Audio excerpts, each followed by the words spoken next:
अगर टेस्टिस के साइज या शेप में कोई चेंज महसूस हो तो डॉक्टर को दिखाना चाहिए।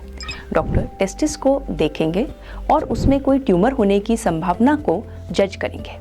अगर कोई ऐसा संकेत मिलता है तो नेक्स्ट टेस्ट है अल्ट्रासाउंड। अल्ट्रासाउंड यानी कि सोनोग्राफी से टेस्टिस को देखा जाता है। उसमें कोई ट्यूमर है कि नहीं ये देखा जाता है।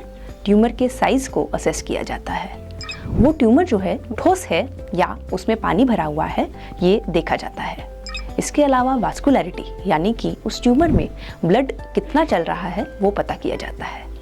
इसके अलावा कुछ और क्राइटेरिया के बेसिस पर अल्ट्रासाउंड के डॉक्टर ये जज करने की कोशिश करते हैं कि इसमें टेस्टिस के कैंसर होने की कितनी संभावना है।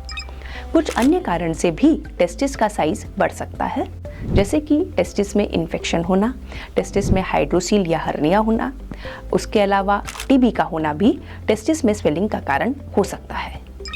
अल्ट्रासाउंड के हिसाब से अगर कैंसर होने का चांस लगता है तो नेक्स्ट टेस्ट है tumour markers. Tumour markers blood में से किए जाते हैं। AFP, बीटा HCG और LDH किया जाता है। इनकी वैल्यूज़ अगर बड़ी हों तो कैंसर होने का रिस्क ज़्यादा है। इसके बाद कैंसर का कंफर्मेशन बायोप्सी से किया जाता है।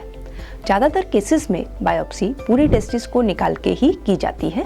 इस ऑपरेशन को हाई इंक्वाइनल ऑर्किडेक्टमी कहा जाता है। इसमें ऊपर चीरा लगाकर पूरे टेस्टिस को निकाल दिया जाता है और बाद में जांच द्वारा पता किया जाता है कि उसमें कैंसर है कि नहीं। कुछ अन्य केसेस में दूसरी तरीके से बायोप्सी की जाती है। ये बायोप्सी अल्ट्रासाउंड गाइडेंस में एक नीडल के द्वारा की जा सकती है। उसके अलावा स्पेशल प्रोसीजर जिसे शवासूस प्रोसीजर कहा जाता है, उसमें ऑपरेशन के दौरान टेस्टिस में से सिर्फ ट्यूमर को निकाल के बायोप्सी की जाती है। ये दोनों प्रक्रिया कुछ स्पेशल केसेस में ही की जाती है। टेस्टिस कैंसर को अगर टाइम से पकड़ लिया जाए तो उसका ट्रीटमेंट संभव है और क्योर किया जा सकता है।